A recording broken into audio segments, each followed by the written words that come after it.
സുഹൃത്തേ, ഞാനൊരു കഥ പറഞ്ഞു തരാം. ഒരിടത്ത് ഒരു കാട്ടിൽ ആമയും മുയലും ഉണ്ടായിരുന്നു.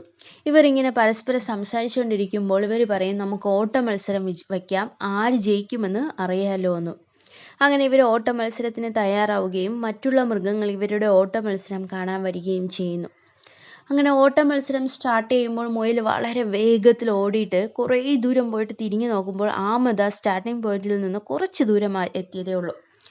അങ്ങനെ ഈ മുയൽ വിചാരിക്കും, ഇവ ഇനി എപ്പോഴാണ് ഇഴങ്ങി വരിക, എന്തായാലും എനിക്ക് തന്നെയാണ് ഇവനേക്കാളും കഴിവ് കൂടുതൽ, അതുകൊണ്ട് ഞാൻ തന്നെ ആദ്യം എത്തുള്ളൂ എന്ന് വിചാരിച്ചിട്ട് ഒരു മരത്തിൻ്റെ മൂട്ടിൽ കിടന്ന് ഉറങ്ങുന്നു.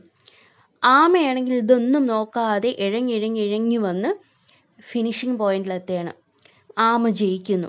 മുയൽ ഉറക്കമൊക്കെ എഴുന്നേറ്റ് നോക്കുമ്പോൾ ആമ ജയിച്ചു കഴിഞ്ഞിരിക്കുകയാണ്. സുഹൃത്തെ, ഇത് നമ്മുടെ ജീവിതത്തിൽ ഒരു പാഠമാണ്. ആമയും മുയലും രണ്ട് വ്യത്യസ്ത കഴിവുകളുള്ള വ്യത്യസ്ത ജീവികളാണ്. അവർ തമ്മിൽ മത്സരം വയ്ക്കേണ്ട ആവശ്യം പോലുമില്ല. നമുക്കെല്ലാവർക്കും അറിയാം, ആമയെക്കാളും കഴിവ് മുയലിനാണ് ഓട്ട മത്സരത്തിന് വച്ചാൽ ജയിക്കാൻ. പക്ഷേ ഇവരെന്തിനാണ് പരസ്പരം മത്സരം വച്ചത്? രണ്ട് വ്യത്യസ്ത തരത്തിലുള്ള വ്യത്യസ്ത കഴിവുകളുള്ള ജീവികളാണ് അല്ലേ?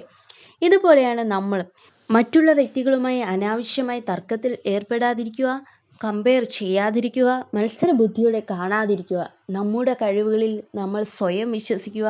നമുക്ക് തന്നെയായിരിക്കും വിജയം. Thank you.